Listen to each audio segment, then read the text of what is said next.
एक पिता और पुत्र थे।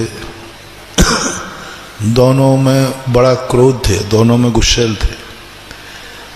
वो एक कांच की बरनी खरीद के लाए, दोनों पसंद करके लाए, बहुत अच्छी लाए, घर में रख दी।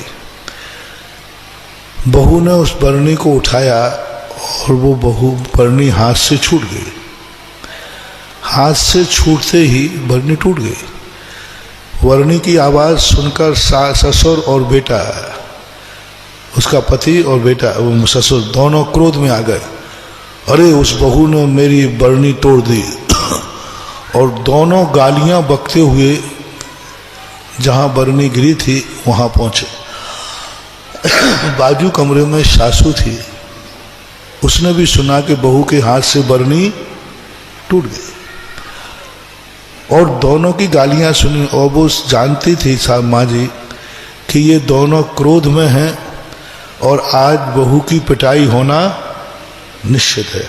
और ये पिटाई किस हद तक हो जाए ये भी नहीं कह सकते, क्योंकि दोनों क्रोध में है और कुछ भी हो सकता है। सासू के मन में तुरंत भाव आया और वो बाजू कमरे से उठकर उसमें पहुंच गई और पूछती है, क्यों चिल्ला रहे हो? बोले बरनी किसने फोड़ी? बोले मैंने फोड़ी, मेरे हाथ से फूटी है। अब जैसे ही उन्होंने, सासू ने कहा मेरे हाथ से फूटी है, तो पति उसका ससुर वो तो पहले ही से चुपचाप पीछे चला गया कि अब क्या करे। और छोकरे से, क्यों चिल्ला रहा है तू? मेरे हाथ से फूटी, क्या करेगा? तो छोकरा भी चला गया। अब बहू कहती है कि माँ जी आप तो यहां थी ही नहीं, बरनी तो आपने ऐसा क्यों किया? बोले बेटा बरनी तो फूटी गई, अब तेरा सिर और फूटता। तो बरनी तो 50 रुपए की थी और सिर फूट जाता तो कुछ भी हो जाता, अनर्थ हो जाता। एक दो शब्द बोल देने पर ये झगड़ा टल गया।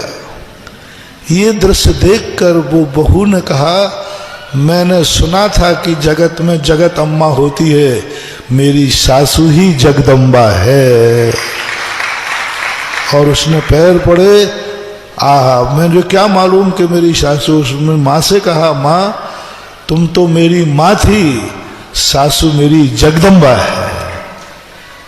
अब बोलो इतने से मामले में घर में क्या हो गया?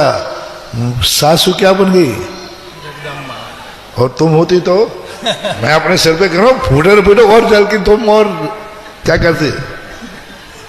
आग और लगा देती। ये ना समझे, आग लगा देती। हाँ इसको मारो, इसने बरनी फोड़ दी, ये कर दिया। अब उसने देखो कितना पद बढ़ गया।